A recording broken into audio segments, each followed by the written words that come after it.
Welcome back, everybody. We are here in the kitchen with a legend, a mom, a businesswoman.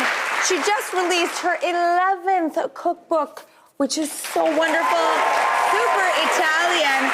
Please welcome the queen of Italian cuisine and my heart, Giada De Laurentiis, everybody.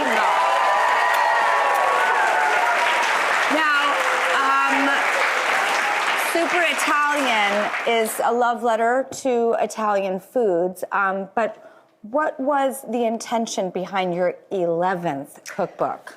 Well, I've been saying to people that, like, because everybody's like, 11 cookbooks? I'm like, well, I think cookbooks, much like everything else in our lives, they represent different chapters, right? Yeah. You're in a different chapter than you were probably 10 years ago, 5 years ago, and every decade we change. And so this one is a love letter to the superfoods, because I'm in my superheroes era, because I'm now 54, well into the 50s. 50, and I'm so excited about this decade. You're in your superhero also. I've never felt better mentally, but I'm also, really trying to think differently about my health, and I'm really understanding that supplements and all of that stuff is very important, but it is food. That's how it gets in the body. Yes. And we were talking about this earlier, that your doctor was like, you need to eat sardines. Yes.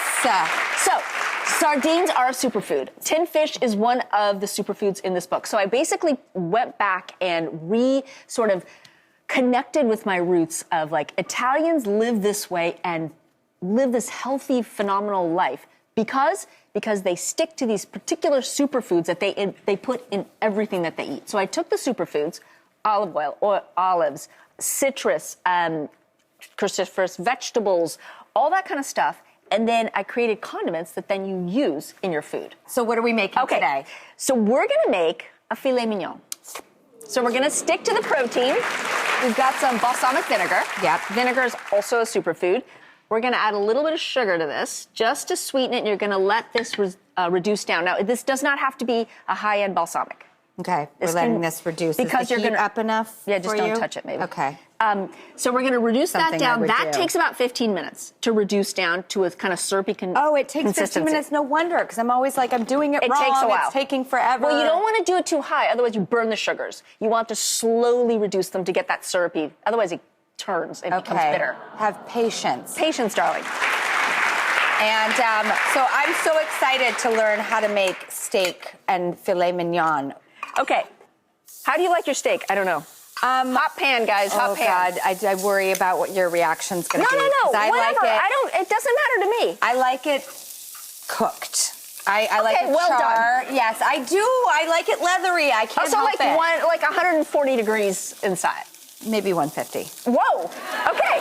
That's fine. Everybody's different. I like it when I like a nice char on the outside, because then I can keep the inside a little juicier and pinker, but I still get that, like... For you, leave the meat in the fridge until right before you cook it. Really? If you keep it in the fridge and keep it nice and cold till the last minute when you put it in the pan, then you will make sure that the inside stays that, like, redness that you like.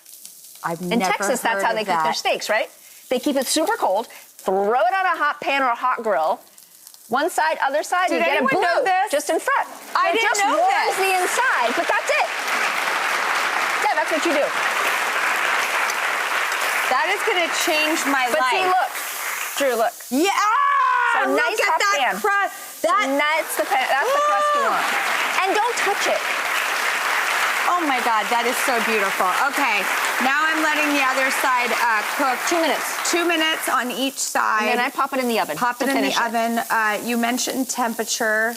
Anywhere between 375 and 425. Okay. And 10 minutes. Thickness dependent. Well, if you want it fully cooked, that's going to take about 10 minutes. Okay. Should you want to flip it and see what it looks like on the other side, just in case? There you go. Okay. Oh, my God. So now, it's perfect. Grab the other pan. Well, I don't know. Maybe it's too hot for you. No, it's Can you get it? Okay, let's go. Hi, that is hot. Giada, how's your hand? That's hot. Huh? Oh, I know, but I don't you think have I a chef's hand. You don't feel anything anymore. Understood. That one's a little hot, actually. Okay, good. I love how a chef literally has I think we go numb. So then, alongside this, oh, you know what we forgot? Yes. Cut a piece of gorgonzola and put it on top. Oh, here. Yep. Sometimes it happens, we forget. Okay, we're gonna put a piece of gorgonzola right on the top. This is very Tuscan. I'm glad you reminded me to do this or showed me how to do it, because until I see it sometimes, I don't know what they're saying. They're like, place the cheese on top, and you're like, how much, when, where, how do I do this? It's just, the cheese is all about how much you want to eat, right? Like some people, you want to give me a little piece? Some people like more cheese, some people like less, depending on how much dairy you're eating. But I just think this is the most decadent way to make somebody a super decadent dish that feels so gourmet, but so fast. Aha. And I'll tell you another trick with gorgonzola and all these soft cheeses. Leave them in the fridge until right before you use them. So then you can even grate them. You can do all sorts of things because they're cold. Otherwise, they stick. Okay, good to know. I'm leaving everything in the fridge now. Just leave it in the fridge, yeah. Well, before we go to break, I want to toss to Ross for a little fun. What are we playing for, Ross? Hi. Oh, my gosh.